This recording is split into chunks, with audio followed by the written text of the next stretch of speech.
whispers of what once has been.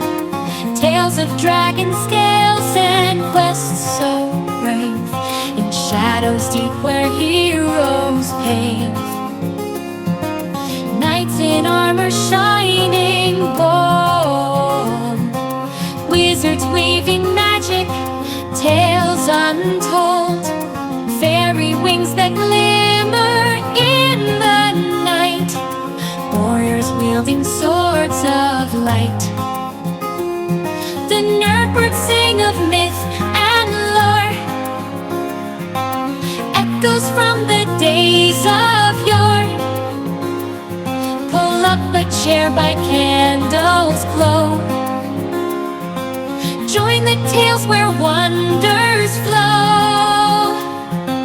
Ancient realms and kingdoms vast, spirits of the legends past. From Avalon to Elven Wood, unveil the myths misunderstood. The NerdBirds sing of myth and lore, echoes from the days of yore. Pull up a chair by candles glow, join the tales where wonders flow. NerdBirds chant with fervent glee, unlocking secrets wild and free. With every tale the tavern hums, to quests and myths the heart succumbs.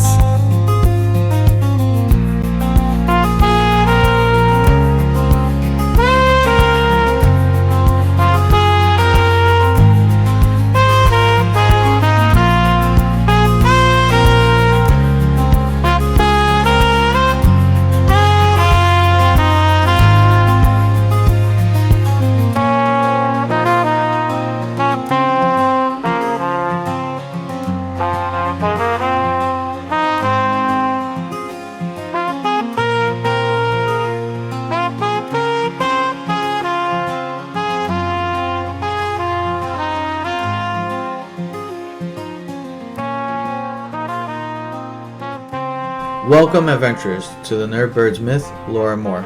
I'm your host, the Bongo Beast.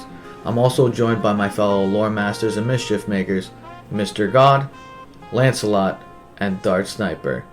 Together, we dive deep into the worlds of epic myths, legendary tales, and the stories behind some of the most iconic fantasy universes.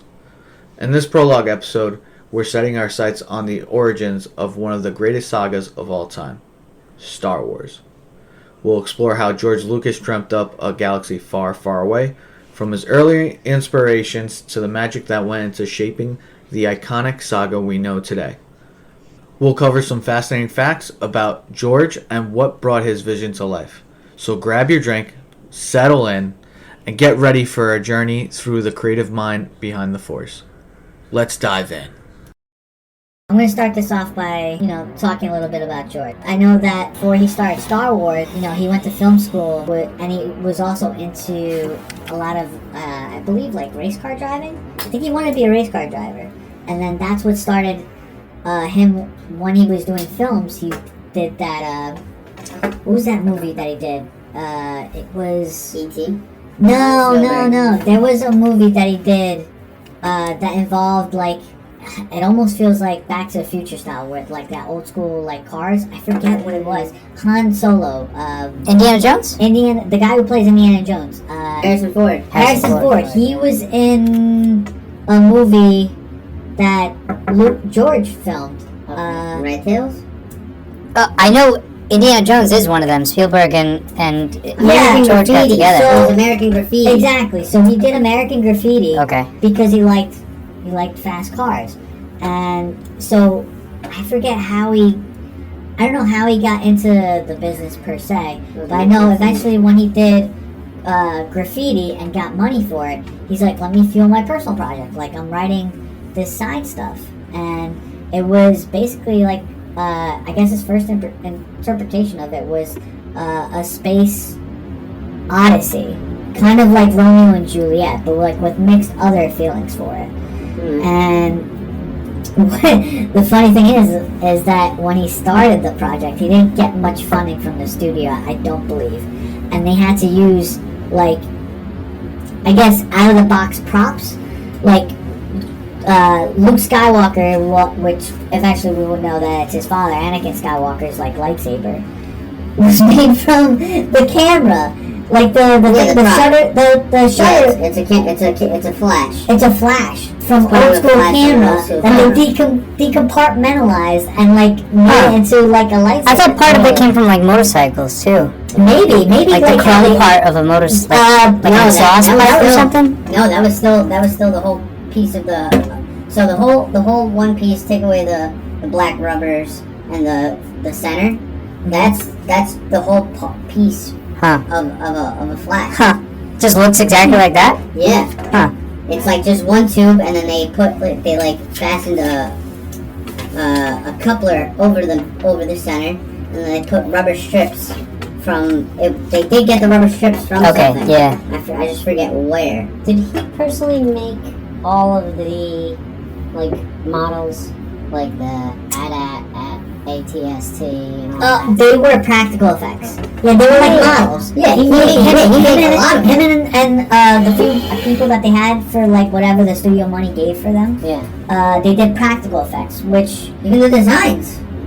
He came up with the designs for how Yeah. he was guiding everybody through each I agree. department. He Yeah. pioneered a lot of things, especially what we see now today. Yeah. He did his own visual effects team. Like he created all that. He didn't want Hollywood to be a part of it.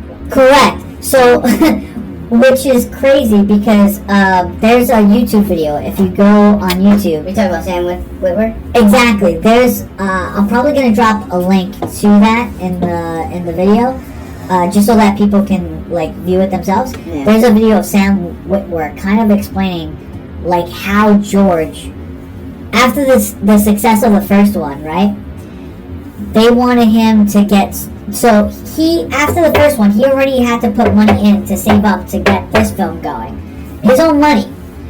And it was a success. So then the studio would like pop the champagne bottles, everybody's gonna No, the studio put their money in the first one. In the first and then one, he waived his director fee and put Ah. it towards the second movie. Yes, because Because that's an independent film. yeah.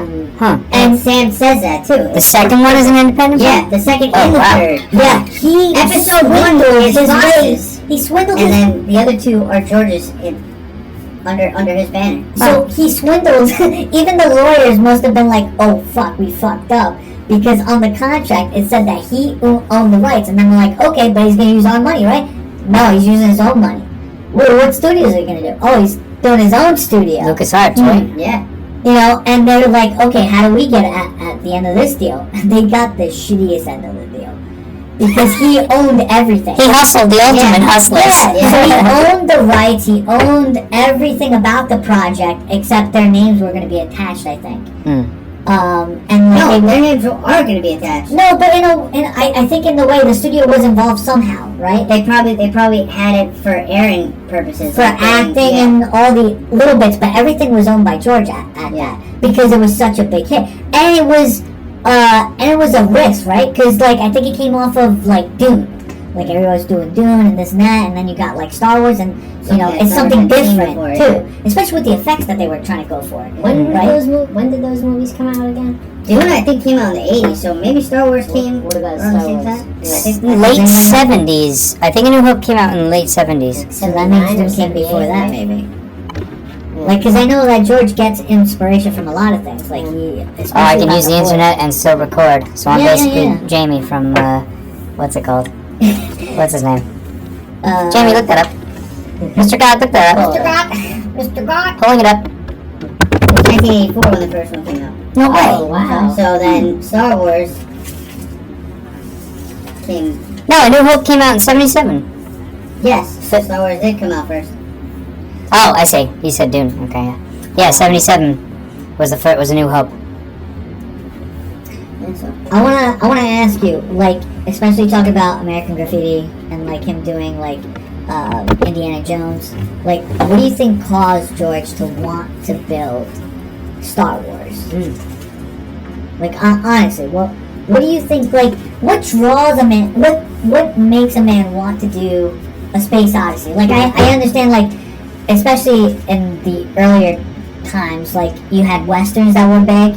Yeah. You had, I guess, like, magic and stuff like that. That, like, almost like Dungeons and Dragons or like medieval settings, right? That's what still, I think, dominates television and movies today, is those kind of fantasy stuff. And what I would ask you, what possessed someone like this to create something that essentially goes beyond him now? Because he's getting old. Honestly, this is 2024. Okay. Like, eventually he's gonna pass away, and he's passing the torch now, I guess.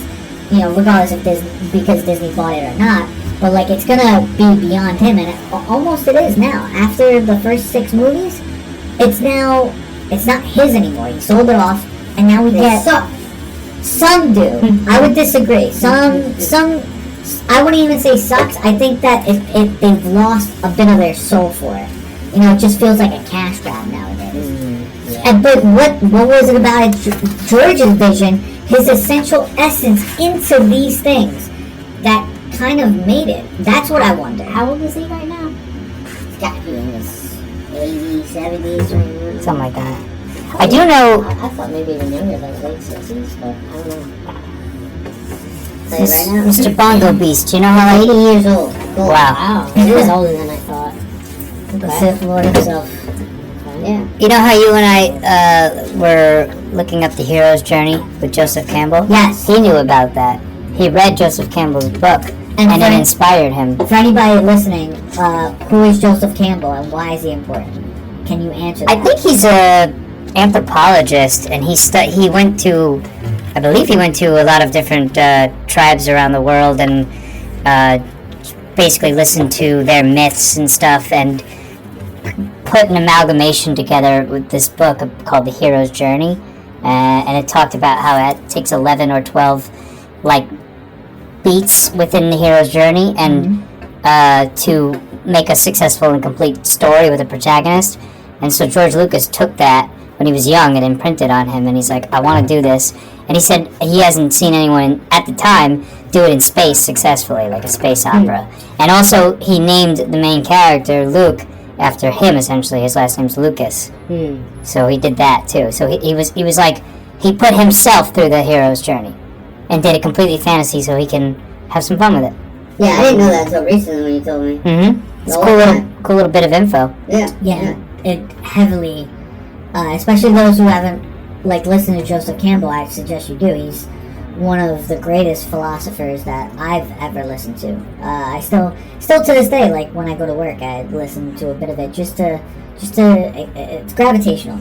Yeah, if you want to be a writer too, it's definitely a good thing to follow. Yeah, and if you look, I mean, when I was watching the show, it was an interview with Joseph Campbell, and it used Star Wars as an example of the hero's journey because it follows it so completely. With Luke, right? With Luke as the main character. The original A New Hope. Yeah, but specifically focused on even A New Hope. Okay. Or no, maybe it did. Maybe it went over the course of the 3 movies. Yeah. Over the course, but you can actually see it in the first film. Yeah, there's even a small arc. Yeah. Farm boy wants an adventure, doesn't know how, and then it just so happens. Ben Kenobi comes around, and then they need like a third. Yeah. He's no longer safe at the farm too, so you need like a reason to grow. That's what that is. Then you need someone to help you. That's what Ben Kenobi is. Mentor, exactly. Yeah. And what do we find at the end of the journey? Like, what is the hero's journey? The credits. But what is the hero's journey essentially? So it's a character doing growth, and then gets to like this is what I get in return. There's conflict, there's resolution, and there is reward and growth from it. Okay. Yeah. This is an anti-hero. Anti-heroes, they have the opposite but the same at the same time. Like they don't get the reward, but they get what they want. Yeah, like a revenge story. Yeah. Who would you say is the anti-hero in the original trilogy? I don't know about an anti-hero, but Han Solo is a pretty good like example of Rebellious. Is he good? Is he on our side? Is he not? I mean, he is a smuggler. He plays. He's selfish as hell. Yeah, he Right. does. He does what he wants. Yeah. Well, the most valorous one is obviously Leia. Leia's like taking on a whole fucking war on her back. Yeah. And then here comes Luke, this fucking kid. He's like, She already had her hero's journey when we meet her. yeah. She's And already a heroine. And then you have Luke, who's like in fucking speed run through a ton of information. Like this fucking old guy I've known fucking all my life. You know, fucking, hey, you're a wizard. Yeah, almost like Harry, but it's like you're a Jedi, kid. It's like, what the fuck is a Jedi? Who the fuck are you? Yeah. He's the young Slayer. Yeah. It's like you see all the relics and shit, and it's like, holy shit. Now that we know that the lightsaber is Anakin, it's like, holy shit. Like, before it was like, oh, it's a cool fucking weapon. Now it's like, holy shit. That's Anakin's fucking lightsaber. You know what's crazy? Why is it a lighter shade of blue than I originally thought it would be? Nyan. It was actually Nyan back then because of the material that they were using. Yeah. The reflectors. reflection They of couldn't light. get the coloring right, and especially because they were making the software. Like it was still like New. yeah. So like if you look at the movies as you go on, the coloring gets a lot better because if you look at the first A New Hope, Vader's is red, but it's kind. There are times where I feel like or like an orange hue. So then, like especially with Ben's Beautiful too, orange hue. especially with Ben's, it's like a light bluish too. So like as George innovated this way, it was just. It eventually just gets the technology got better because he was pushing for it, and then the movie quality got better, and he was making more money. So then it fueled even more expenses for him to flaunt for the other films, right? Because essentially he had to solo the first film To get the money. to get the money, and then he had to do other projects to get more money. But then I guess because after he got the rights to get the other ones made for himself, and the way that he did it. He also he said, "What about the merchandising? What about the video games? I want to do this. I want to do that." With the target And audience. this is what They were gave the him his target own audience. fuel. He bought It after just the so first happens film. that older people actually liked it too. Yeah. Well, after the first movie, he bought Skywalker Ranch. He bought land and then built on that. He's Yeah, like, he I don't built need a studio I don't on need that. anybody. I'm self-reliant now. I can do whatever I want. Which again doesn't tether him to I think like the corporate setting, right? Because I mean, The Empire was supposed to be corporate, by the way. yeah. Yeah, I love those Thinking it's connections. a man. Yeah. I love those connections. Yeah. Right? It's Who are the Ewoks supposed to be? I guess what is it? The grunt workers? It's 9 to 5 every day. Just putting your head through a wall. Get me out of here. Get me out of here. Except this time they had some time It's supposed to be real life teddy bears. I don't know. And the battle in the Ewoks Andor? planet is supposed Andor? to, Andor Andor. is supposed to be like resemble like Vietnam or something. oh my god, no way. I don't think so. Not sure. Not sure. We didn't fact check that. I'm just throwing out crazy speculation. I have no It's clue. a fan theory that I don't think it's too far-fetched for me. The American military did not have ATSTs, as far as I know. So, fun fact Like is the walkers? that what started fueling the project. Yeah. What started George fueling the project? Imagine what That fucking, like, we had... We had like the walkers, the we had ATSTs. all that shit as a car? No! I said, what? I feel like a job right. What an ATV? What was it, ATST. Sure. The smaller, the ADHD. I know way too much about this, but the big walkers with the 4 legs in Hoth, they're the AT-ATs. The smaller ones with the 2 legs are ATSTs. Yeah, I was talking about the big ones, just rolling up on a shop right looking at shit. You better have the blueberries on sale, because I've set my phasers to stun. Someone is gonna get hurt today. Get out of my spot. It says right here, parking reserved for Lord Vader. So, Cute music. Yeah.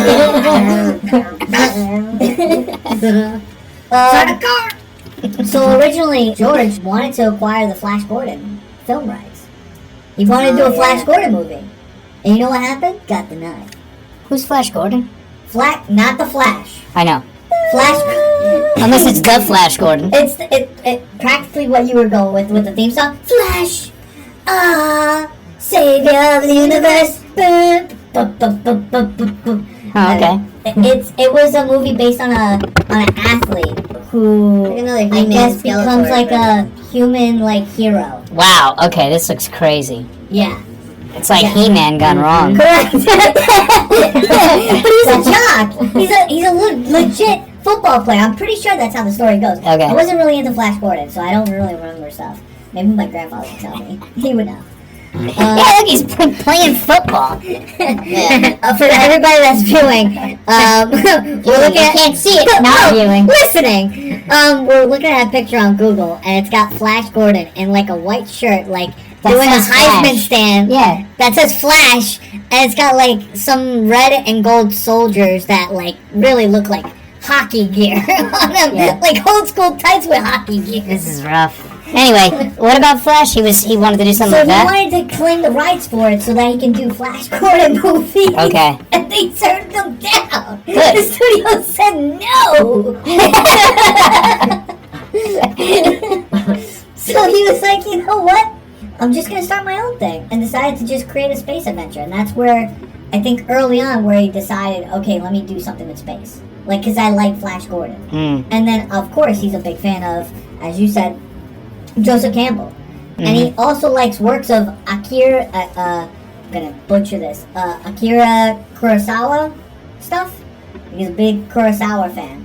So I think he tried to create elements with, Kurosawa meets Hero's Journey and then a little bit of Flash Gordon. It makes sense. Along with the special effects that was created with like the little models, I think is like really cool.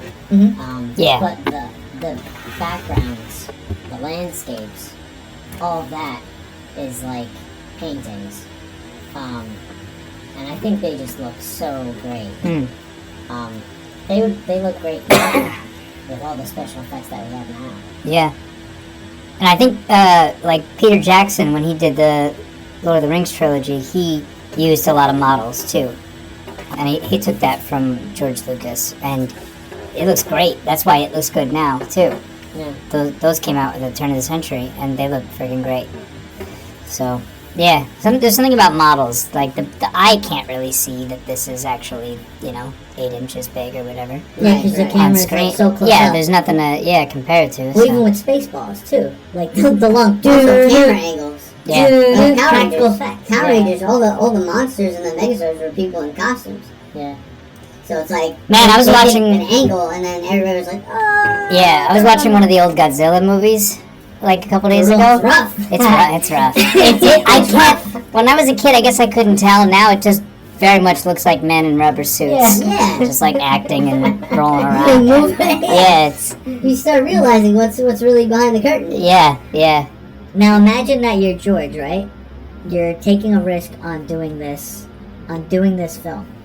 And then you got cast and crew members calling it George's Folly because they didn't think that he was Damn. going to be successful. Wow, I didn't know that. Yeah, isn't that crazy? Who's laughing now? What a great rebuttal. So imagine being on the set of Star Wars in the 70s, right? Do you think... Would I be high? I mean, maybe. Okay, Woodstock. Yeah, probably. Okay. All right. So I'm high. That's already a good start. So if you can think yourself, imagine being on the set of Star Wars in the 70s, right? Do you Space. do you think you would have seen its potential, or would you have thought that it was going to be a flop? Like just being there, like without you knowing anything right now. This is the. Oh, what are we talking about? The original Yeah, trilogy? Three, yeah. Well, yeah. As an actor, if you're like an extra, The first movie, just think about Just the it. first Being in the movie? 70s, like yeah, I being on could the see that set, going either way. What, going south? Yes. Because a lot Looking at it? of the crew members and actors thought that they called it George's Folly, like that was gonna flop. Yeah, I could see it going either I way. can see it. Yeah. I remember Because thinking, again, go ahead. I remember thinking the first movie was like very simple. Like there was like the introduction of Luke, here's Obi-Wan. Here's the story of your dad. He teaches him very little. They end up getting picked up by Vader. Obi-Wan gets killed willingly. And then they leave it off as that, right? Orphans going off into the universe. Yeah. Yeah, so that's how they leave it. Well, no, because they come back, go to the rebellion, come back with the fighters, they destroy and the destroy Death the Death Star. In the first one. In the first one. Okay, so yeah, there's that full circle success. One. But they did leave, like, open doors for movies to come. Yeah, And I did feel it was, like, very, like, simple. Straightforward? Straightforward. Would you think that would have flopped? Does that make you feel like it would have flopped? If you were in action, yeah. You're correct. That's what I'm talking about. Behind the scenes, like now, in production. If you're seeing like people in costumes, and you're like, your scene is to do this with your hands and legs, and then you don't know the rest. You're just seeing like from that scene in small pieces. Just imagine, just not knowing anything. Mind you, most of these people were like young actors, right? Except for Harrison, who's been in the film industry before. Yeah. Could you imagine? Just 19 years old or 18 years old, just going on your first, getting off of plays or whatever they would do back then, and just, well, Sir Alec Guinness, he put him in there, but again, above his pay grade. And then they put this man to do scenes. Oh, hello, Harry. You're a wizard. And he's got to do this stuff. Well, no, he wasn't. Wait, who is that? Luke wasn't a wizard, but he knew that. I'm saying like who's Sir Alec Jedi. Sir Alec Guinness is Obi-Wan. You're confusing everybody on. You said Harry, and I'm like, what is happening here? Harry is not in Star Wars at all. Well, yeah. Harry, did you know? Talking about Harrison Ford? Hey, Harry! There's Han Solo in this movie. Read the script. Well, it's like you take someone like that and then start doing scenes. They don't get to see a whole movie scene. Oh, yeah. They're doing scenes at bits. So it's like, imagine someone coming into work and is like, alright, today you're a fucking wizard. You gotta So you see a robot just randomly Hey, walking this kid's and shit? Hey, Luke. Oh, the Clone Wars. Oh, yeah. No, the Clone Wars. I have no fucking idea what it is. Because they didn't make the Clone Wars then. Yeah, but it's kind of cool that George included that. Right. It's a good Great homage. writing. Yeah. Yes, Compared to he knows where it's today. going. It's like Attack on Titan. He knew where it was going from episode 1 all the way to the end. Yeah, that's And pretty then- cool. It's a complete I do And he's project. dropping information for the past. Yeah, it's Because amazing. he's like, I could just say things. Yeah. He said it. He's like, I can make things up. And then eventually, that's open-ended. So I can just go, okay, Obi-Wan has a cup laying out. I can do a whole backstory on the cup. On the cup. I can do, Yeah, that's smart writing, too. You make it that way, yeah. yeah. I have a question. Why do you think Sir Alec Guinness said yes? If he's this Mr., Shakespearean trained actor. I think he thought the part was going to be, in my opinion, I think if I was a well-known actor, did plays, did movies, and you bring myself into the fold, I would think that I would play a significant role. Maybe they led with, oh, you're going to be this essentially space wizard who is going to have a lot of involvement and impact on what we're trying to do. And so, like, again, with heavy hitters, like, with those actors, even to now, like, you don't go up to Henry Cavill and go, hey, you're going to be an NPC in the background. Like, I don't think, like, Underutilization. especially, Right. yeah, especially in your prime, like, I think Alec Guinness was still on his prime, so he's not going to take positions where it's going to be like, yo, you're going to be that side background guy that doesn't talk. But yeah, I just find it interesting that he took any role in the film. I think it was a calculated risk. It's like, if this is good, it's going to put me on the map. Even more so than it is now. And it does. If it flops, I still got a paycheck. I think, and it's new, so you don't know where it's going to go. So, like, it's almost like, exactly, but there are things analytically that you can say are safe bets. Superheroes are safe bets. I think At a specific time, they were. yeah, Not They were before. before, yeah. We only came into the age of superheroes in the early 2000s. Yeah. Like, there were movies before that and TV shows, but what were they they? all flopped. But what were the Even the popular? Batman movies were pretty popular, but they like in the 90s and 80s, but they weren't like whoa. Then would you say the westerns? Like what? Like I think What was big? yeah.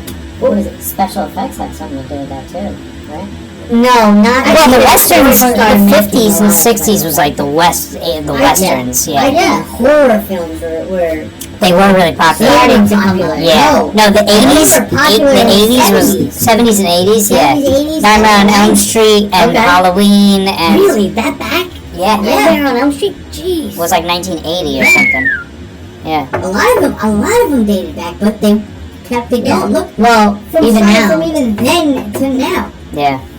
you think of Halloween, you think of Nightmare on Elm Street, all that stuff. Michael Myers. Yeah. Which is the movie Halloween. Darth Vader is Darth still a big. Vader. Honestly, as a kid, I was afraid of that man.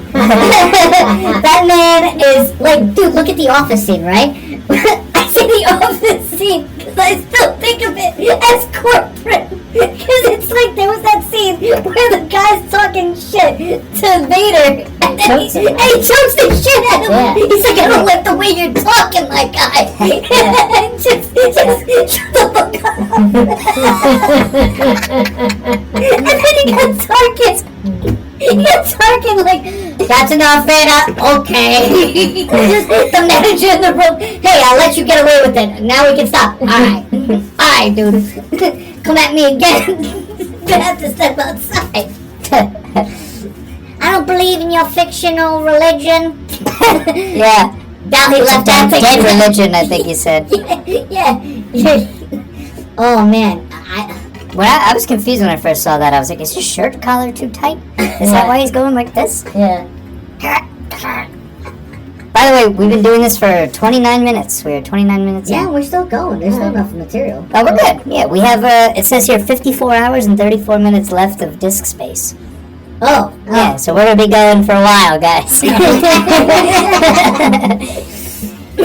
Alright, so essentially, like, fucking, I mean, I don't know if I'm skipping ahead, but, like, the whole fucking concept of Star Wars itself, like, the intricacies, too, about, like, the Force, Jedi, Sith, and then the lore keeps going deeper and deeper every time they make more and more content. So, I mean, like, it's cool to know, like, even some of the fan stuff that was out there, George eventually applied it into canon. Oh, I see. Yeah.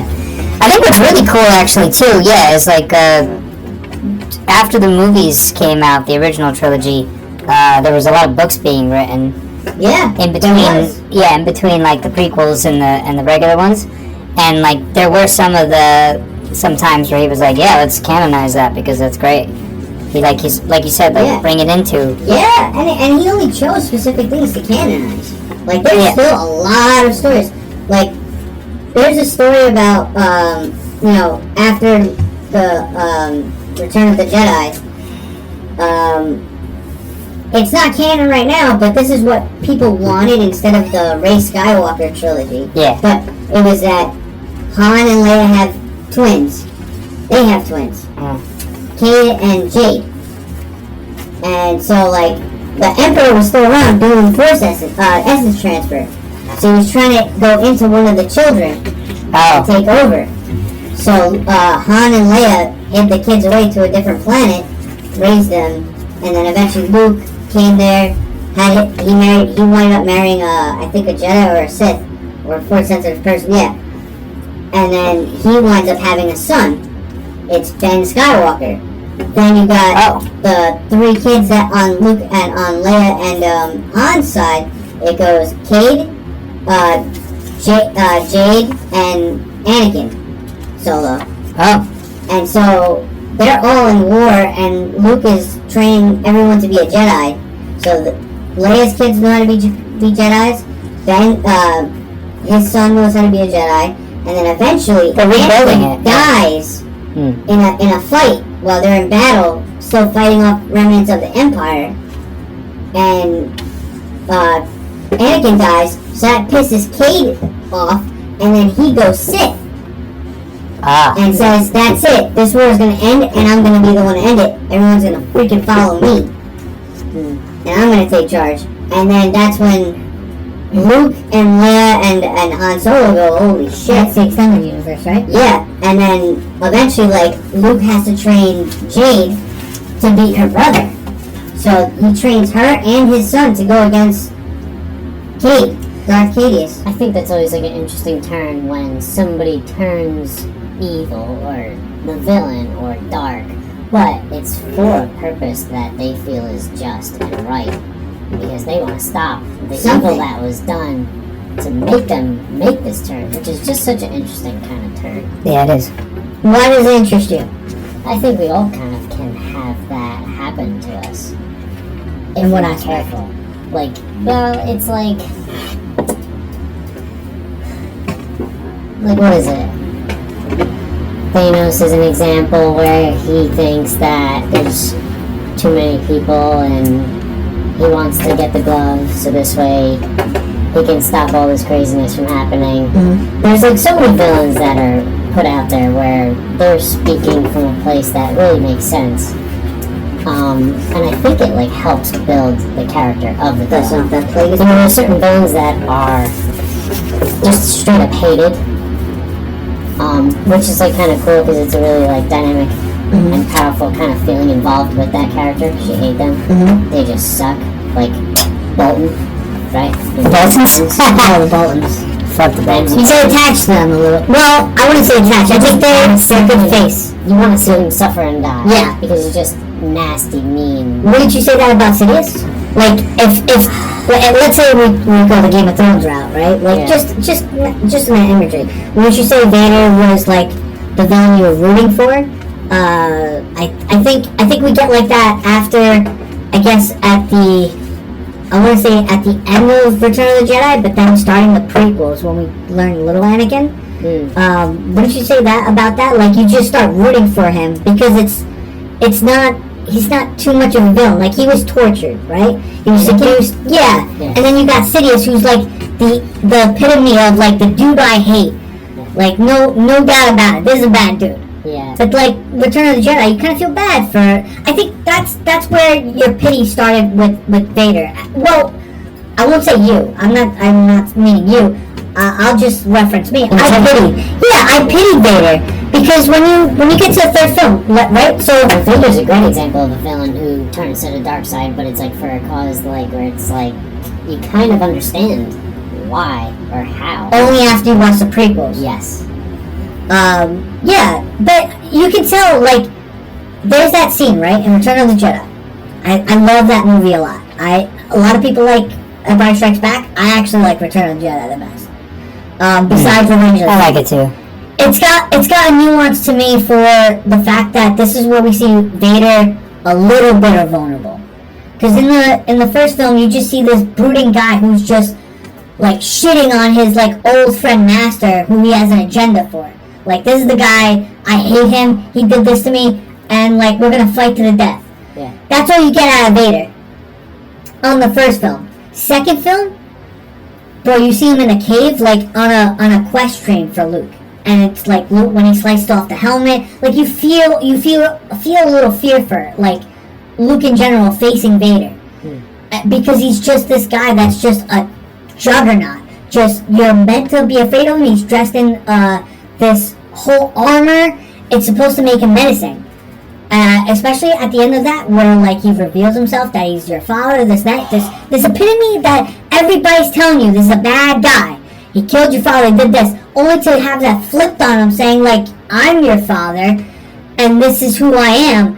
And it's like, how can you be him if like you're evil, right?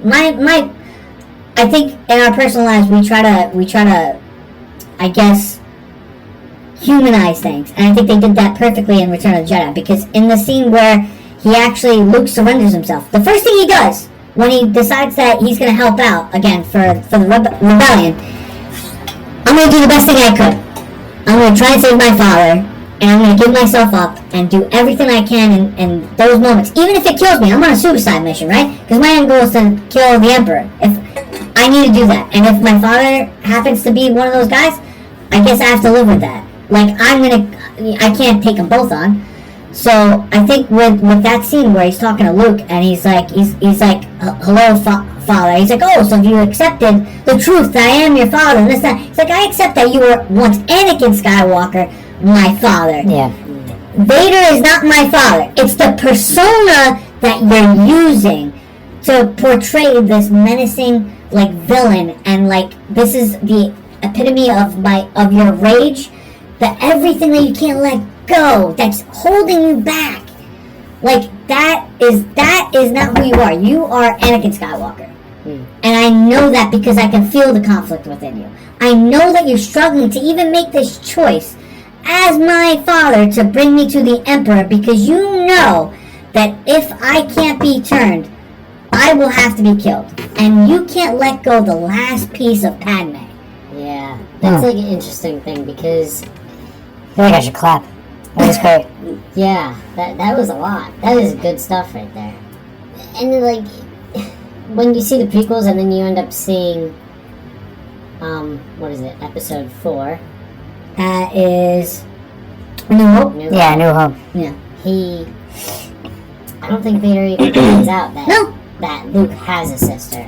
He doesn't even find out until episode 5. And I think it's 6 or 7. No, he doesn't know until the end, right? So the only way he's sister. Yeah. So the only like, and that's in the heat of the battle too. Vader's piecing things together because he is blinded and has been in the shadows because Sidious has been coordinating things. The only reason why Vader even knows that Luke's his son is because he sent out Boba Fett to hunt down these 3 fucking kids that caused the problem, that destroyed the Death Star.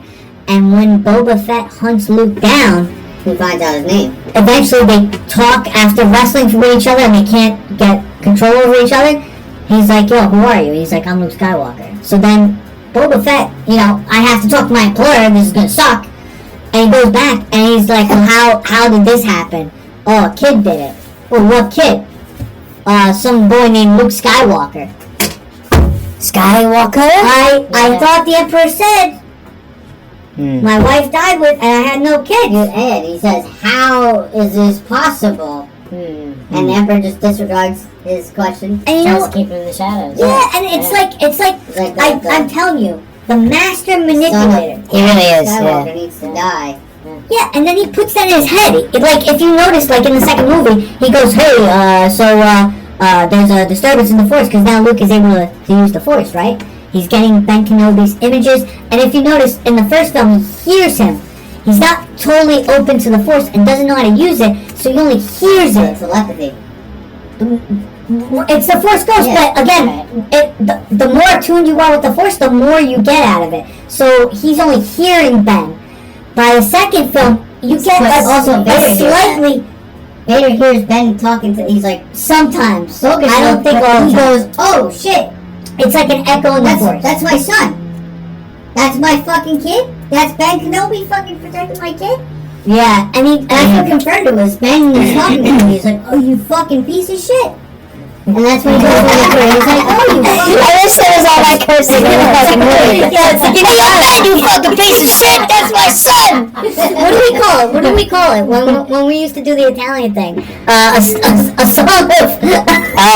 Jersey Shore! No, a song of Jersey City and Bayonne. Yeah, that's what it'd be like. Hey, son of a bitch, you motherfucker, that's my kid! So think about it. If you watch from 1 to 6 now, yeah, it's gonna be like Tony Spicoli though. You get the full story and you understand that, like, this is a guy who thought he lost everything. Lost his order. He had to do all these nasty things for Padme. And for his love for Padme. And it's like, I lost everything. I lost our child because she was pregnant. I lost everything. And I got this father figure who, Palpatine inserted himself because he lost Qui-Gon. That's why they call it the Duel of the Fates. He's got this father figure that's abusive. Right. And this guy's been lying to him. Now, mind you, Anakin has to be in his late 20s, early 30s now. By Vader. As Vader. Or maybe older, because if you look at Obi-Wan, it's a long time. Right? So not his legs and his arms. Vader's legs and his arms are probably about like 21. Make condition off the product line. Condition arms and legs. Yep. But what I'm saying is, like, Vader's got to be older now, and he's like, I've gone all this time without knowing that I had a son, and he told me that she died. What else has he lied about? Yeah. So he keeps that to himself. I think He didn't know. So Sidious didn't know until Vader started bringing it up to him. If you notice in the second film, which is where I was getting at, in the second film he bows and he's like, the disturbance in the Force, and he's like, Anakin Skywalker has a son. I have a son. And he's like, well, we must destroy him then. He's like, but Perhaps what it's is possible? Perhaps he can be turned. Yeah, he says, how is this possible? And then he kind of like disregards that. And then he goes, but what about... Vader? No, Sidious. Okay. So Vader was telling that to Sidious. He's like, how is it possible? He was like, how is this even possible? He said, you know, we know the backstory, but in the original movies, we don't have the backstory, but he's like, how is this possible? Padme's dead. Yeah. She died. You said that yourself. Like, nobody survived. He's like, well, he's a danger to us. So he has to be destroyed. And then he goes, but what if he can be turned? You know, I feel like Anakin's so closely about, like, control over the things that he has, that, like, even now he's grasping at straws because he's trying to find, I think, that loneliness to be filled. This is my family. This is my child. You know, he's still a Sith because he's possessive. Mm-hmm. So, like, this is where he starts kind of, like, if he already wasn't devious, already doing other stuff, you know, he's definitely not going to tell the Emperor what he really wants to do. You know, he's definitely thinking about, okay, if I can get my son, I can fix this. We'll overthrow the Emperor, I'll be in charge, we'll be a happy family. Kosher.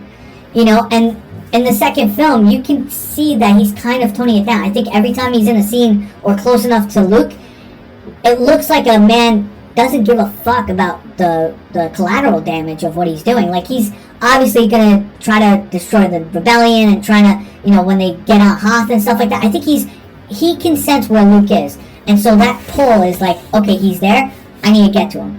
He's going to be mine. Yeah. You know, whatever happens, like, if we stop the rebels, cool. If we don't, like, I'm just getting my son. You know, and even in the fight scene, like, when they're fighting, you know that he's not even fully, like, sabering him. He's defensive. And that's not Vader. Because Vader's aggressive. The final? No. In the second movie, when Empire Strikes Back, you can even tell he's playing with his food. Playing with his food, I like that. He's not trying to hurt him. He's trying to see where he's at. And how much did Obi-Wan taught him? Exactly. He takes out of that hole with the smoke, and he's like, impressive. And he's He's like, not even afraid. And he's like, alright, cool. You're my son. That is impressive. The most aggressive he gets is maybe like him playing around with him when he puts his lightsaber down and starts throwing shit at him, and then it hits the window and he swoops out. The only time I've ever seen him get angry is when he nicks him in the shoulder on the and he goes, and then he like literally just tunnel vision, swoops him and cuts his hand, and then even when he screams, he's like, fuck, what did I do? Yeah. You know, because then he stops. He puts like, his lightsaber away, he's like, yo. He's probably like, damn it, why did the Emperor give me nerve endings on these metallic arms? I felt that. That shit hurt. Screw you. You know, and then he stops. He's like, listen, I didn't He's only mean that. metal from here. That's true. The shoulder. Oh, so that was still his face flesh. Ah, okay. But he's always in That's why constant he got pain, pissed. too. Bye-bye, pal. How would you feel a fucking teenager fucking just slicing? You're right, I would cut my own son's hand off. You're right. You're absolutely right, John. Fuck that kid. So while he didn't know when he... While I'm wearing a full black suit and shit, that goes like, listen, asshole. Yeah, I do all that. You're right. presses a button, that he controls all the speakers in that whole atrium, like that whole cylinder. Hey, I said stop it. It's 1,000 bullhorns around the thing that just came out. It's like, oh shit, stop. I command thee. Yeah. So, Fucking brat. So going off of that, what I would like to know, each one of us, and we can take turns. I think we should go clockwise, right? Starting with Mr. Gawd. For what? Mike, well, I'm going to ask you the question is, what's your earliest memory of this? Like, how did you get into it? What started that journey? And Mr. Gawd, start us off. Alright, I gotta remember everyone's name now, too, including my own. It's okay. Mr. Gawd, the Bongo Beast, Sir Lancelot, and... Hold on, tell me. Darth Sniper! That for now. Yeah. Sniper. That's it. On the stone. It's a work in progress. Yeah. I kind of remember... I would go to my dad's house and he had it on VHS, the original 3. So I remember, like, popping those bad boys in and watching it.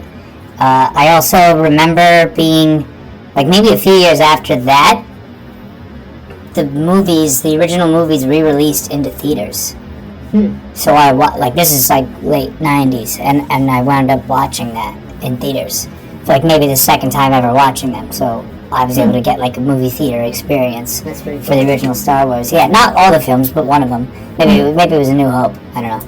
Did you have a favorite out of the original 3 that you watched? Like you, I like Episode 6 a lot. Yeah, Return of the Jedi? yeah, I like that one Why a is lot. that one your favorite? It's a good question. I really like Luke Skywalker. You guys heard me say this before, but what I really think is special about him is that he is a Jedi, but there basically is no more Jedi Order, and he basically rose it up from the ground and had to fight his father and the Emperor, and they're like some of the best of their time when Jedi were all over the place. Yeah. And he still made his own friggin' lightsaber. Sure, he had some help with a dying Yoda and a dying Ben, but they left too. They weren't even there the whole time.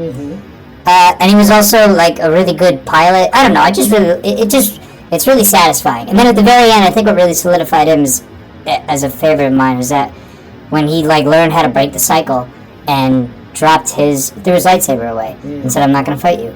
Because he realized he was turning into his father. Yeah. And then, Palpatine did his good old, like, good, do it to kill your father and come to my side. And he's like, I'm not going to fall for that. And, like, broke the cycle. So, I like that. It's a great expression of strength that Vader wish he had. And then when Vader saw that he had it, was basically what turned Vader against Sidious. And Yeah, I Sidious think down the hole. Yep. Because he's like, my son is stronger than us both. Yeah. Because he's got the power. Yeah. And he's deciding to... Yeah, I think Luke gave his father, like, a very practical decision to make, too. He was like, Father, please. Yeah, but you could still not believe me, but I'm going to die in front of your eyes then. I love you. I love you enough to not fight you. Yeah. Yeah, This so he is has to make a what I'm decision. Do I save my son, or do I let this, like, asshole, liar who ruined my life kill the last part of my old life? Yeah. And that was what Anakin fought so hard for against preserve, Obi-Wan, who was basically like his brother. Yeah. Who was like the closest person to him besides Padme. And it's like Luke is like the last of that. And Yeah.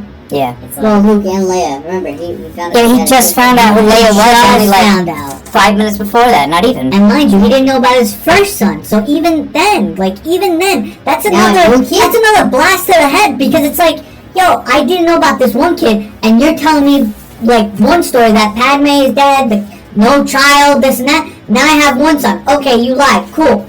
Then in that moment, I just found out that I got another kid. Luke was thinking about his sister. And that's when he was like, "Oh, sister!" I love that line. Sister. Yeah. Perhaps she will turn too. Anyway, that's why I like them, and that's why I think that. Plus, my favorite color is green. So when he made his own lightsaber and it was green, I was like, hell yeah, my man.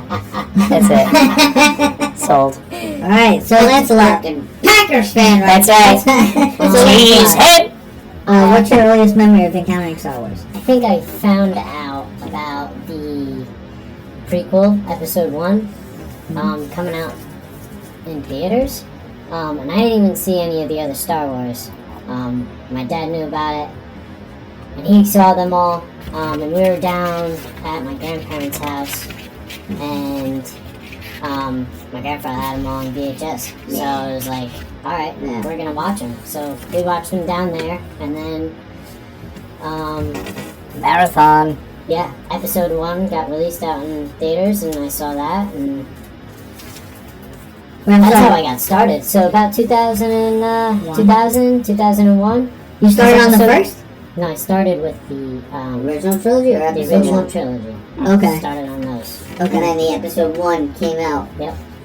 Right when you did the trilogy. Right after. Right after, yeah. So I saw the original trilogy, then I saw episode 1. Okay. That's what my dad was saying. He was like, well, this episode 1 is coming out in theaters. You might as well watch the original trilogy. So that's exactly what happened. And I loved it. Okay. Right. Yeah, most kids are nowadays are just starting with one and working their way up. Yeah, where- that's the thing. We're So, a dying breed right I here. feel like We started with the original trilogy, and then went back, and then forward again. I feel like this is like a Tinder thing for like nerds, right? So if you're like swiping, right? Swipe. And somebody goes, "You're a nerd," it's like, okay, do you know Star Wars? Yeah. Okay, but what kind of person are you? Like, are you the small spoon or a big spoon? In Star Wars, it's like, are you the original trilogy or the prequel? You know what I mean? Like, I know you're hardcore, and I know your age gap. If you say the original three. And if you say the newest trilogy, I swipe left and we're done talking.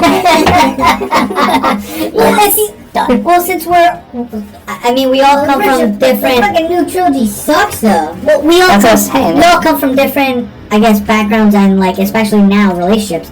But let's just say, like, you guys have kids, right? How would you introduce, or would you introduce to Star Wars? We're doing it the same order.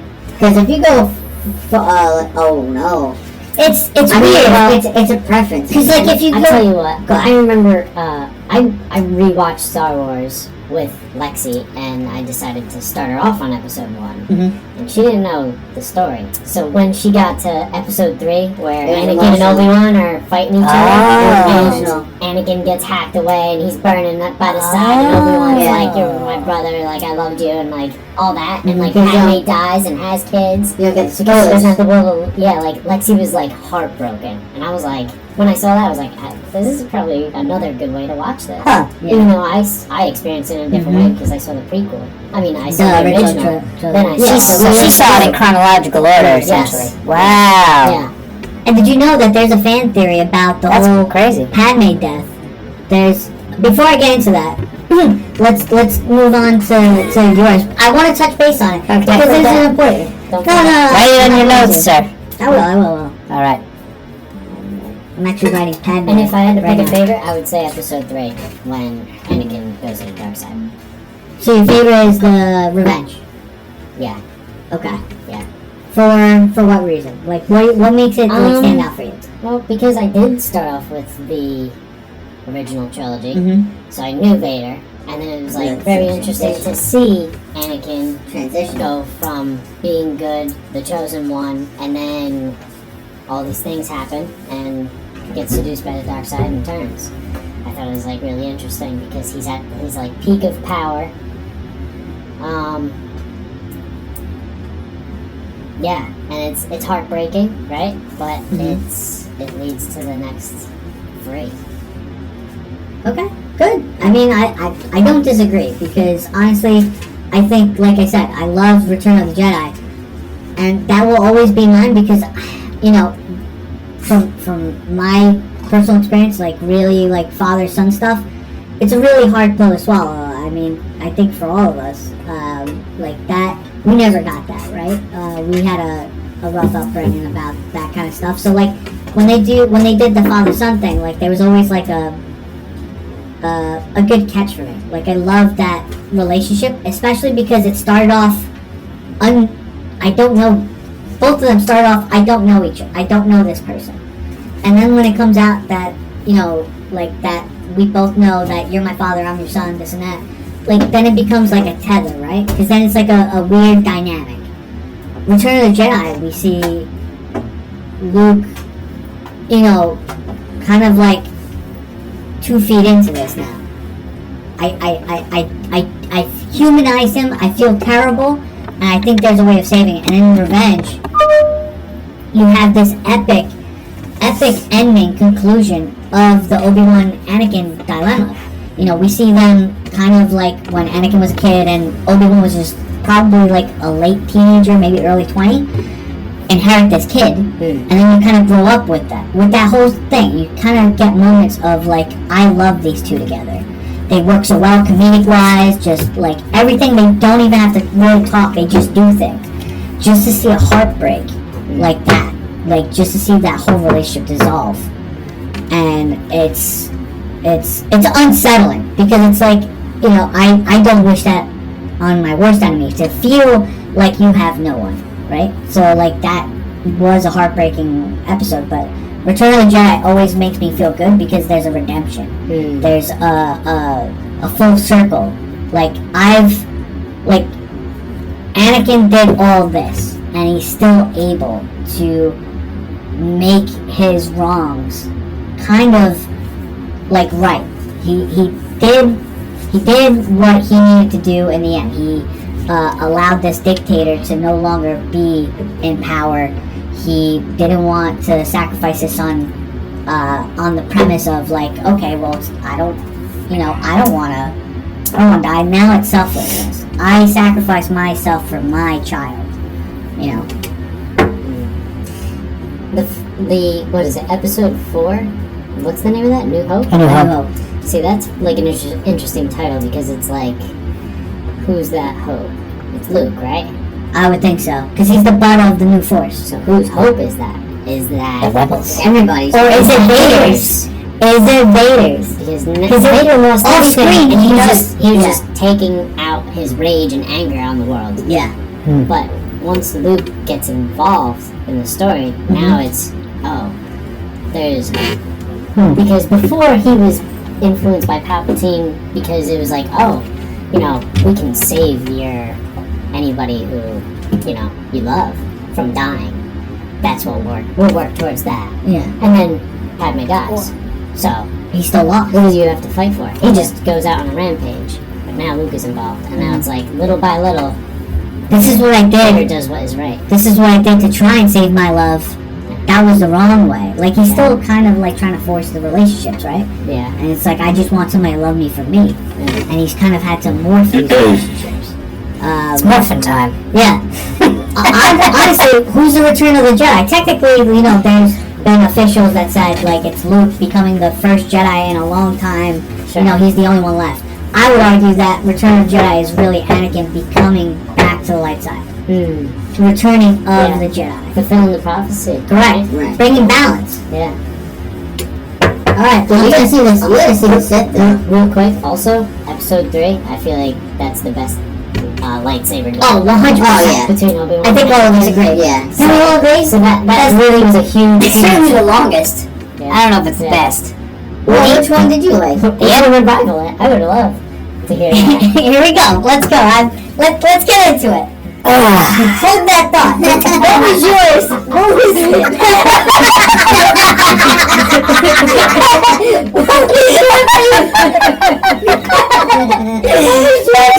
Sorry guys. For you guys, hey guys, listen. I actually held up my hand with my pointer finger, and I was like, hold that thought. I was stretching. I was ready to give my all. I'm gonna write it down so I don't forget. But damn, that was like topical blue balls. Also, at the same time, Yoda is fighting Palpatine, too. Yeah. So, like, it's like, you have both of them That's cool. going Yeah, on. that is cool. What's yours? What's your so? What?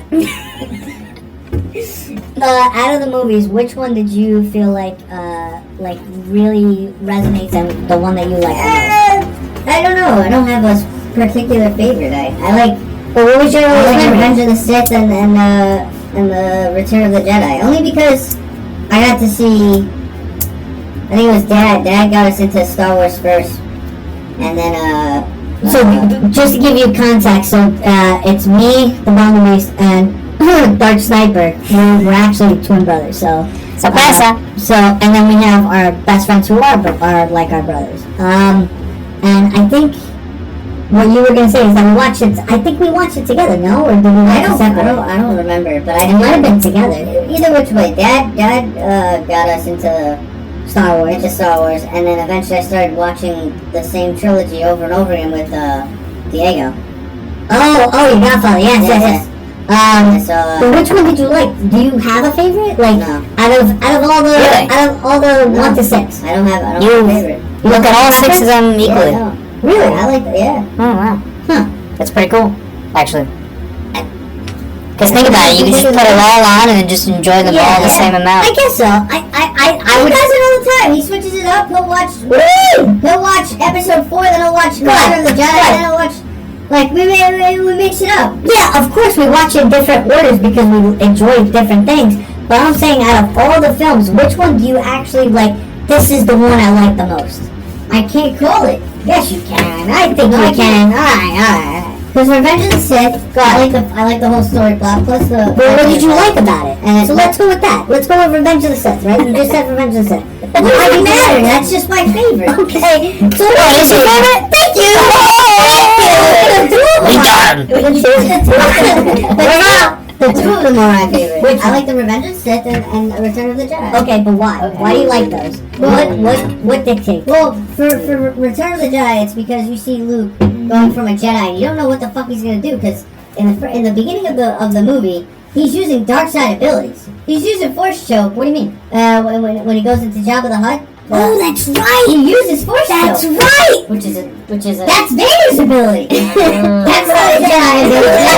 That's not a Jedi ability, Kenneth. It's not a Jedi ability. What's my name? So for anybody listening, and we're laughing because of that, because the reason why we're laughing is because Darth Sniper.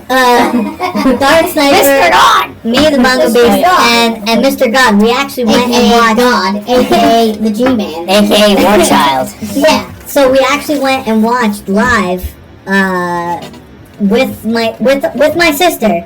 I think it was the four of us, right? What? When we watched the sequel movies, not the Force Awakens. No, after that The one. Last Jedi? The Last Jedi. Yeah. And then The Rise of The Rise of Skywalker. Oh, And she what a letdown it Rey was. just uses Force Lightning. Yeah. First of all, when she healed the worm, I was like, hey, You're not supposed to be Mr. able to do God, that. that's not a Jedi ability. How could she do that? That's what Anakin's been looking for. And then the movie progresses, and then you see Rey, spoiler, does... I don't know why I'm sorry, Spoiler spoiler. right now. Correct. Anyway, so she does Force Lightning when she got really, really mad. Yeah, I know. She thought that they were kidnapping. She tries to save Chewie. Mike, yes. I know, that's not a Jedi ability. The whole theater. That's not a Jedi ability. Everybody was in agreement. The whole theater. Laughing. The whole theater was laughing. I grabbed him. I was like, that's not a Jedi. That's not a Jedi ability. She's not a Jedi. What's going on? Like, in my head, I was like, what's going on? Yeah, man, it's the Rise of Palpatine. That's what it is. They should have renamed it that. Yeah. She needed more power. Oh, well, that's how you want She to needed more. Papa Pout. Well, that's how you do the Uno reverse card, right? You can still be a Sith and just be like, I'm Rey Skywalker. I'm Rey Skywalker now. I'm not gonna lie, I was like 13 when that scene came out, where like he's, electrocuting Mace Windu, but Mace Windu's reflecting it back on him. He's like, I can't hold it. I'm like, then don't. You're killing yourself. So, as a matter of fact, don't hold it any longer. Just stop right now. It was a full circuit. As far as electricity goes, you can't break the circuit, so... But his muscles got stuck, sorting it out. And he's like, oh no, I'm screwed. It's like if you're choking yourself and you're like, I can't breathe. Let go. Yeah. No, but I kind of like what Lance said though. Like maybe it's true. Yeah. But you know when like people like get electrocuted, they like squeeze things. They can't use their muscles. So maybe he's just stuck shooting. So he's like, no. Well, I'm not going to let the electric hit me. Yeah. That's what Mace was saying. He's like, screw that, man. So you said first. Yeah. So you said Luke. Well, no, that he fucking started using these fucking abilities. So I'm like, oh, I'm intrigued. This motherfucker knows some shit now. I think he likes the So cool I think aspect. that's kind of interesting, right? Because he only had limited training. So it's like... Well, he When had he no went training with Obi-Wan. Then he went to Yoda. That's right. So Yoda taught him shit that Obi-Wan didn't a It lot. was like some backwoods Jedi training. Yeah, but also Yeah. It's like the calisthenics of Jedi training. like, Yeah, he didn't get the full like Jedi Order treatment, and he was way old. When Anakin was old, then Luke was super old when he started. Yeah, he was super old. He was almost 1,000 years old. Yeah, but I'm saying Luke was too old to train. Jedi, like in the second movie. He started late. Game, but He this says is he's like, too old. Yeah. he only said that is because he started freaking out because he was testing Luke. Remember, he was playing stupid in the fucking forest. Yeah. That was all test to see to rattle his cage. Yeah. Is he experiencing Yeah. full fucking thoughts? Yeah. Is he doing this? Is he annoyed? And he Which he was started, pissed. And he was like, oh, come on! Even R2-D2 was pissed though. He was like, stop fucking hitting me. He was like, everybody's like, hitting him with his cane. Yeah. So you said Luke using dark side Yeah, abilities. he started doing that, then he started wearing black. And I was like, oh, fuck. Oh, yeah, that's This cool. is death. That's Like, cool. this guy is embodying death, okay. Fire with fire. We're gonna use fucking dark side with dark side. This motherfucker changed. So then I would challenge you. What makes it unequal with Revenge of the Sith? Revenge of the Sith, you actually start seeing someone go into the dark side versus trying to think someone is going to. Well, what's different from what we saw in the original 3 that made you say we saw more of this? Well, it's Anakin. Like, you know, I know the story of Vader and how that shit goes. Okay. So I'm seeing this Vader as a young kid progress finally into a fucking adult, and you start understanding how things can happen to become Vader. It's just a fucking, you're thinking too far ahead because of the ability that you don't even understand of seeing the future.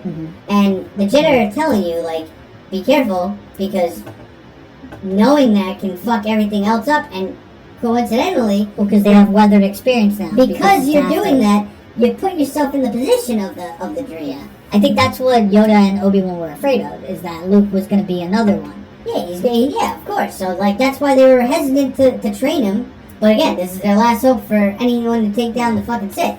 We got no options. Well, they had Leia as a backup. But that was Yoda's They thing. want Leia as a Yoda- backup. But yeah, she but- shows more Anakin than she does Yeah, Padme. And they were like, alright, Luke's the easier one of that. right. You know, we can Yeah. teach him patience. He will learn patience.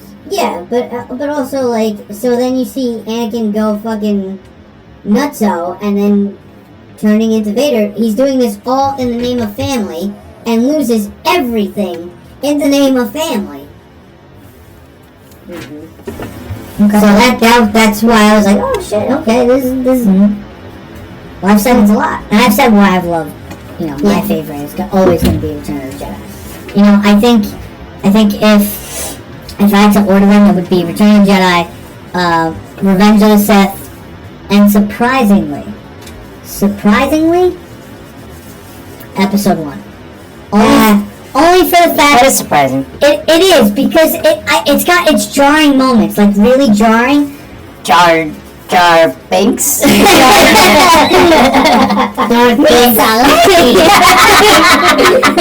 you gotta look at it this way.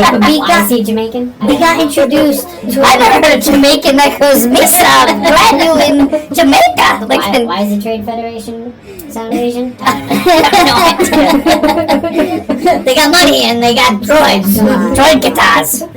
Droid guitars. Yeah. Nobody can get by for the droid guitars. I say the first one as my third, only for the fact that we get an earlier look of what the Order was back before even the Clone Wars, and we see not only that, you have young Obi-Wan, who is kind of like the punk rock guy. He wants to do things himself, and he wants to prove himself, but he's still kind of like young, and he needs to be humble. And then you got a master like Qui-Gon Jinn, who not only is simultaneously a father figure and the most patient mentor. He goes against the Order. Like, he doesn't believe in their rhetoric. He's changed that. Like, that's why he's not on the council. The only reason why he's not on the council is because he doesn't believe in what they do. He believes in the living force and dealing with that, than holding these barbaric tenets in place that doesn't work for the system that they're in now. Who's that? Qui-Gon Jinn. Oh, yeah. And that's what I loved about Episode 1 that's really different of the other ones. Is because you find this Jedi that really is already, again, they're the main characters of the first movie. And we're already getting introduced to a guy who's already problematic to one of the greatest orders ever. You know, and it's like, well then why is this guy like this? You know, is there underlying things that are going on with the Jedi that we don't know? Because we only see, in the original trilogy, we only see the back end of it where all that's gone and everybody's just holding on to those things and they're force feeding it into Luke. Like, this is the guy that has to carry our legacy. And you hear just the nice things. And then when you get this, you're like, okay, so there is differences in the Jedi. There are some people who do certain things differently and have different opinions and how things are. And I wouldn't say that this is like the golden age. I would think that this is the silver age. Like, there was a bigger, I guess, where the Jedi were most predominant in their power, and they're slowly diminishing like in their power. But this is the Silver Age. This is like Yoda's council and everything. So he's still pretty on good terms with terms of power and like I guess outreach. And then here comes this one Jedi that just says, "Fuck this system. I'm doing it my way, and I'm doing it in a way that doesn't affect the Order, but allows me to use my teachings as I need to." You know, so he's playing nice on both sides. You know, and I think that's what Anakin needed for that. But you know, because the way that it's set up now doesn't work for other people, especially people like Anakin. Well, Back to what you were saying on the subject that I left you off on. you were gonna say Oh something. yeah, I almost just Well, I was gonna say Darth Maul versus Qui-Gon and Obi-Wan. That's a really good one. To me, that has more impact, believe it or not, than Two lightsabers. yeah, and the whole Two fight. lightsabers. Yeah, 2-on-1. Yeah. I love the moment I saw that. That still hits me Darth more Maul and than the whole fight on Naboo. yeah. Still hits me even more. Yeah. Why is that? That might be just because I saw the old ones and there's no lightsaber fighting like that, and then that came out and it was like, oh, this is a new level. This is actually what Yeah. lightsaber fighting is probably like, you know. Yeah. Yeah, because the original was like fencing. But not only that, but like people are dying. Like Qui-Gon died, Maul gets cut in half. It's crazy. And we also haven't seen a Sith in so long. It's been 1,000 years. Yeah. Obi-Wan overcomes Maul from low ground. Using the dark side abilities too. He caved into his anger from the last my being God. killed. He used some of that, you know. That's true. So there is no purist. There is no perfect Jedi. There's things that get around that. Well, you know what I mean? That's the whole thing about each side, though. Like that's why you keep on hearing from Sidious and everybody else, the dogmatic ways of the Jedi. It's because And I think they're not supposed to use any emotion at all.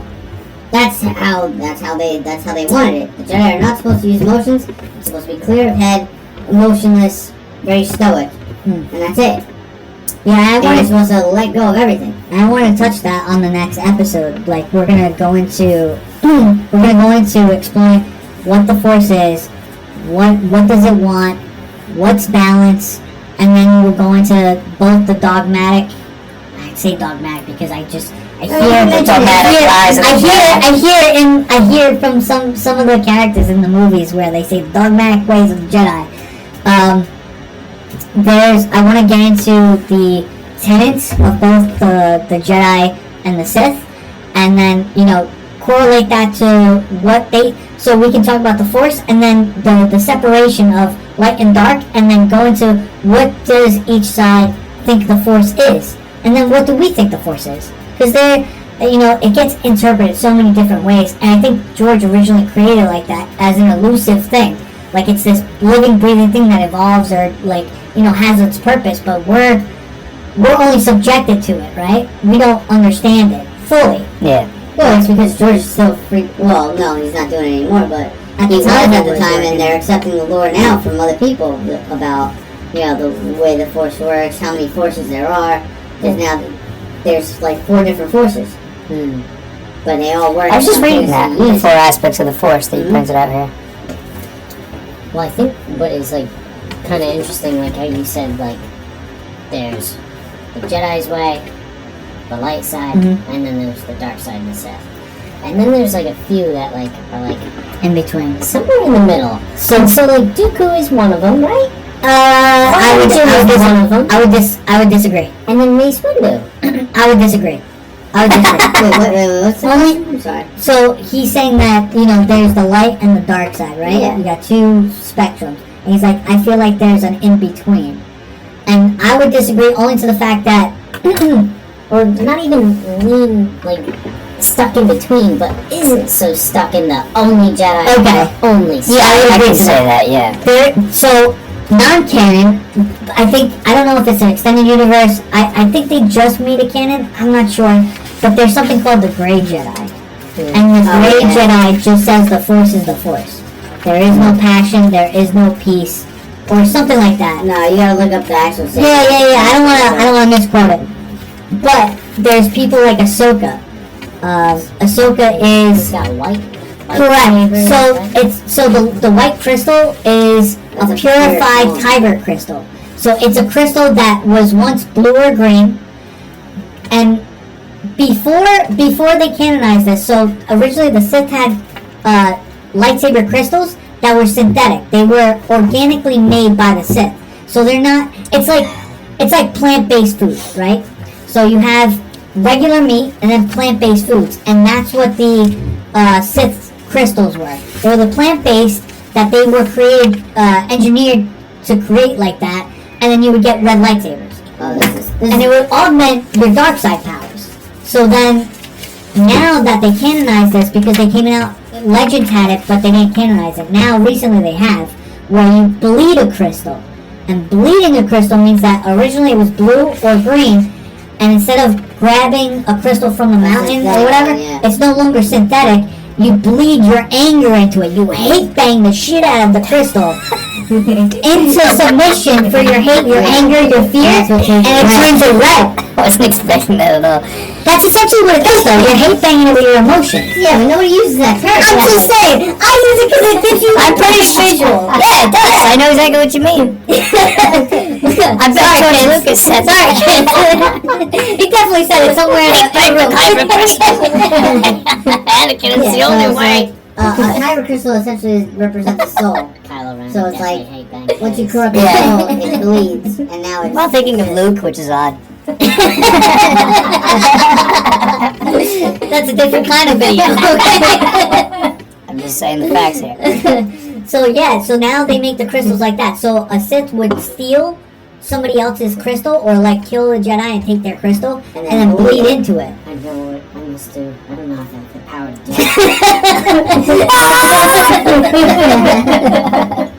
it. Whatever you say, they say. The Great Jedi code, by the way, is I will do what I must to keep the balance, as the balance is what holds all life. There is no good without evil, but evil must not be allowed to flourish. There is passion, yet peace, serenity, yet emotion, chaos, yet order. I am the wielder of the flame, a champion of balance. They sound like Buddhists. I think they're the Like, true just Buddhists. let shit The go. true Buddhists. Yeah. Because they're part of both, but without I guess kind of shaming each other. Yeah. And it's like, I'm not here to create chaos. I'm not here to fix your problems. I'm here to exist. Yeah. And there's Be one with it. yeah. And I think the person that besides Ahsoka, because she's got the white lightsaber, she's purified. Back to that she purified them with a ritual that allowed it to release the anger and the emotion. So it's no longer red or blue, blue or green, how it started. It's no longer red, and it gets purified through that, and it becomes white. So I think Ahsoka eventually becomes that person that finds the well balance between both. Now, do I think that prequel-wise has there been anybody else? I think only one, Qui-Gon. Qui-Gon's the only one that I think that came close to that. But it's a bit. But I would say he was the closest one. Because if you think of Dooku was a good guy doing for the wrong causes, and he got lured into that spot. Just like Anakin, but a little, again, Dooku's a lot older and he sees a lot of problems, and he's like, if it's not gonna fix itself, so I'm gonna do it.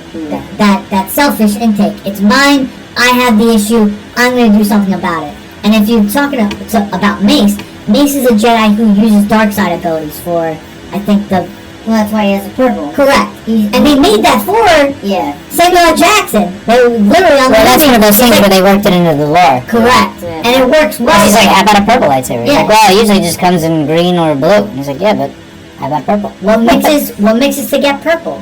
Red. Blue and red. Yeah. He's a warrior. He's definitely a physical brute. He loves to fight. And he's one of the strongest, if not the strongest, besides Anakin. In this era that we're in. Yoda for his force abilities and his knowledge, sure. I think You can't discredit Obi-Wan either. Obi-Wan is a defensive Obi-Wan's duelist. Sarisu. He's Sarisu, and that's 4 and 4, right? Oh, 4 and 3 or 4 and 4. I don't know the forms. They know. Yeah, You guys got some serious. I'm aware of it, but I don't know. Yeah, but he's the best defensive duelist. Yes! But Why can't through his defenses? But you can if you Dooku plays on that. Dooku plays on that. He's like, if you're good at defense, I'm gonna put you on the offense. If you're offense, I'm gonna put you on defense. So in in the Clone Wars animation show, there's a scene where Dooku is fighting as the usual, the both of them, and so like that's all Dooku does is that he puts Anakin on the defensive while also making Obi-Wan try to attack, and he's not offensive. He hates offensive, you know. And I think that's where Dooku is still like he's the best fencer. He's not he's the best fencer. He fences. Yeah. Dodge, deflect, whatever he does, he can manage. That's why his lightsaber is bent in a way where it like when he holds it like this, it bends a little bit for the arm because he likes holding it like that, being offensive. Just so you know, we're an hour and 22 minutes in. Great. I don't know how long you want each episode. It's fun. Just I think it's 9 o'clock. I think before we leave, I think to wrap this up, before we tackle another episode for the Force, my last question is, why do you think Star Wars has remained relevant over the decades? Why is it so important that it still lasted the time of for all this time, and probably still will be beyond us even as we age? I'd like to take that question first. Go ahead. I think it does. I think there's a few like Lord of the Rings that does that too, and there's a few other ones. I think it does good fantasy, and what fantasy is like, to me, good fantasy is, it's realistic. It's not like completely like, completely unrealistic where I'm like, what's happening? It's just like, if I could see myself in a different timeline, in a different opportunity, or in someone else's shoes, essentially, and I can see myself doing very realistic choices that the characters are making, then to me that's like good fantasy. And I think the reason fantasy works is because it's a new set of shoes for everyone. And so what I mean by that is like, like if I grew up in Canada and I don't know what it's like growing up in Australia, so if there's an Australian story, I can like, I'll be like, oh yeah, the Australians will get it more than me though, and vice versa. But no one grew up in a long time ago in a galaxy far, far away. So I think everyone can like be like, oh, I don't really know what it's like, but we're gonna do our best to jump on and see what that feels like, and so they can put their own. There is no preconceived notions already. They're putting their own like thoughts and feelings into Luke's or Rey's shoes or whoever. And I think that's why it was relevant then and is relevant now, because it's doing what good fantasy does. And I also think, tying this all together, I think going back to the hero's journey, which is something that popped up in myths and stories for thousands and thousands of years throughout human history, is a great way to start. It was like a perfect formula for me. You have a great like story formula, and then you do it in fantasy where everyone can relate in a way, because no one can relate, if that makes sense. Right. So that's why I think it's still relevant, and I think will always be. You want to take a crack at it? Yeah, I mean, I agree with you on that, because it's fantasy, but you need to connect it to people who have an experience in reality. And so with that, you have human experience in this fantasy, and I think to make that connection, like you said, you put people into a new setting where everybody can kind of put themselves into that scenario. They can imagine it. And that's how you get the connection, the feeling with the characters and what they're going through and everything. So I think that is really great, and has something to do with why it has such great success. And also at the same time, the special effects, the visuals have always been really good. They're great for their time back in the 70s, and continued on. Lightsaber battles have gotten better with episodes 1, 2, and 3. So you see improvements.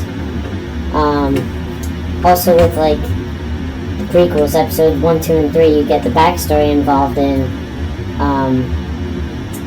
how episodes 4, 5, and 6 came about. So you almost build on this one big story, even though it's 6 separate stories.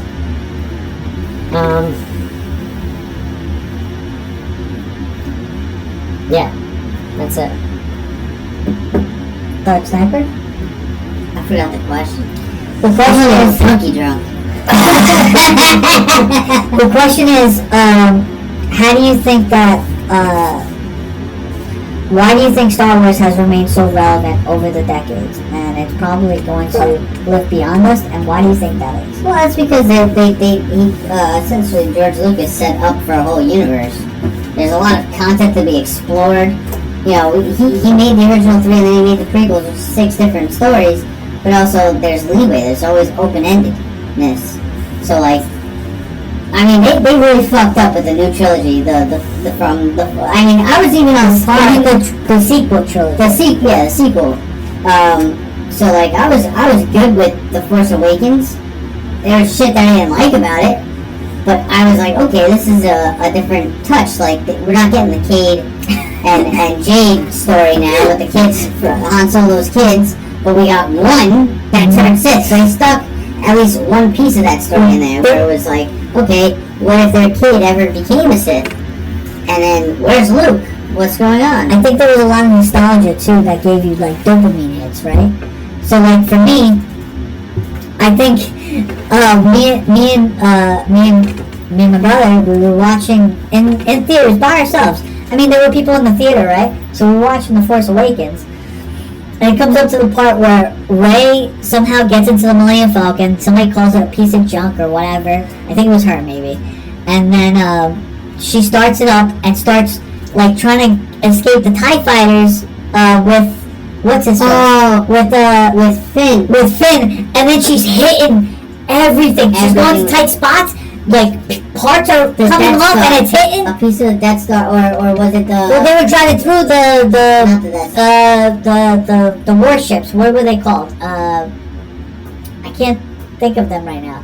Star Destroyers. Star Destroyers, yeah. And like a Star Destroyer from like when Return of the Jedi happened, there's still Star Destroyers that are on plans from when they got destroyed. Yeah, so she's flying through flying through the remains of this Star Destroyer, and she's hitting everything. And I literally jumped up from my seat. I was like, "Oh baby, no!" I was like, "Women drivers!" Everybody started laughing. I just couldn't help it. I just got so worked up. I was like, it's not true, but it's just, I'm just saying, man. I was just like, that stereotype is falling through right now on this film. I was like, damn. That's because it was written by a man. I mean, she was good. I have an issue when you start off as a Mary Sue. She's this random child on a planet. She's a random child. Didn't she stay a Mary Sue? She did. So like this is my grievance, is that like you got New Hope. Luke doesn't know anything about the Force. He's getting somewhat trained, but he doesn't have the Force abilities, no nothing. By the end of the first film, what does Luke do? He destroys a Star Destroyer. He doesn't use a lightsaber, really.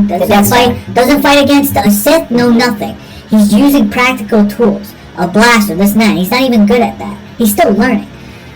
By the end of the sequel film, she not only is good with a blaster and is able to drive and know how to use a Millennium Falcon that she's never used before. She also fights. She fights Ben Skywalker, who is Kylo Ren, who is a trained Jedi from Luke, by the way. From Luke, and now with this random whatever, he could be the master, he could not be, whatever. You have him trained by two masters, and then this girl comes along and just uses Force abilities, opens herself up, and now can fight toe to toe with a Kylo Ren with a lightsaber that she pushes through from the snow. I was like, I felt like Darth Vader. I got really angry. I thought it was his chance to come in. I was like, oh, it's jiggling, it's gotta be Mark. It's gotta be Mark. It's gonna be Luke. It's gonna be Luke. It goes to her. And I'm like, okay, I get it. You want a new character, you want to try to set up dopamine hits from like the people who originally watched it and for a new audience. I mean, they didn't successfully for me build up the character of Rey, at least in the first film. And I think that kind of gets wonky even in the second and the third, because I'm still like not rooting for her. I'm rooting for Ben from the start. once you find out that this Kylo Ren, like when Kylo Ren shows up on the screen, just straight up, Force stops a blaster bolt midair. That was cool. I was scared. I was like, okay, Vader 2.0, this is cool. Yeah. Then when you find out that it's Ben, it's like, yo, this is like a teenage emo scene guy. Like now there's no scar, there's no reason for him to wear a mask. He's just in his emo phase. You know what I mean? And it sucks because Adam Driver is such a good actor, and he played Kylo Ren as menacing as he could, and it really pulled off for most scenes. But at times it's just like I'm just like this is this disgruntled guy who is practically a boy. And like I feel sorry for him. I don't even feel afraid. As the movies keep going on, I just feel bad for him. Like I don't even feel Anakin bad. I just like no, like this kid is going through a phase. It's gonna come out. Don't worry about it. All of them have no real direction in those movies. Yeah, I mean it kind of. What I was gonna say films. too is that like Finn picks up the lightsaber and starts fighting. How? Starts fighting a little bit. That's what I mean. So it's not. It's just bad writing all around. It's not just. They also they tried to defend that, and they were like, well, he's a stormtrooper. They have intense training, so they're able to with guns. weapons. Oh. They said any weapons. I think But they've even even still, been lightsabers are stretched. Nobody else has a lightsaber. Nobody has ever had a lightsaber. No, but they do have lore. the stormtroopers do have like a vibro blade thing. Yeah, that they it's use. Bible break. But even Padawans, they're not allowed to touch a lightsaber unless you're used in the Force to use them, because you can easily cut yourself. Oh yeah. Yeah, imagine. I didn't want to use nunchucks when I was a kid because I kept hitting myself in the nuts in the face. So imagine like with a laser sword. I wouldn't have nuts or a face. I'm reading Darth Bane, and they don't even train the Sith or the Jedi apprentices with lightsabers until they're fully used to using the Force to guide them. Yeah. It's kind of like Naruto. Well, it's kind of like Naruto, right? Chidori, the electric attack. You cannot really fully use Chidori without a Sharingan. That's why Kakashi can use Chidori. You can use the Sharingan to focus and use it directly, or else it's just a wild weapon that, can hurt you too. Yeah, I think even in the Darth Plagueis book, when he's trading Palpatine to become Sidious, he doesn't give him a saber until later. No. He has, I think, what they call a vibro blade. Yes. So. Which is what I think normal. It's basically a normal sword. Training sword. Yeah. You can cut like droids in half, but it's way harder to cut yourself. Thank you so much for joining us on this first journey with the NerdBirds Myth, Lore, and More. We hope you enjoyed uncovering the mind behind Star Wars and learning about George Lucas's visionary work. Remember to subscribe, share, and spread the word as we continue to explore the realms of myth, lore, and the worlds beyond. In our next episode, we'll dive into the mysteries of the Force, the Jedi, and the Sith. The powers that shape the galaxy in every epic. Until then, may your stories be legendary and your journeys bold. Thanks for listening, and we'll see you back in the tavern soon. Gather round, we build a dear tales of heroes, sky so blue. By the fire's gentle gleam, we'll meet again in dreams. Stories spun, hearts ablaze, through the night and into days. In this tavern, warm our nest. May your quest be ever blessed. Oh, NerdBirds, fly and sing every end. New tales will bring in cozy hearts. Our spirits soar. We'll wander back for more.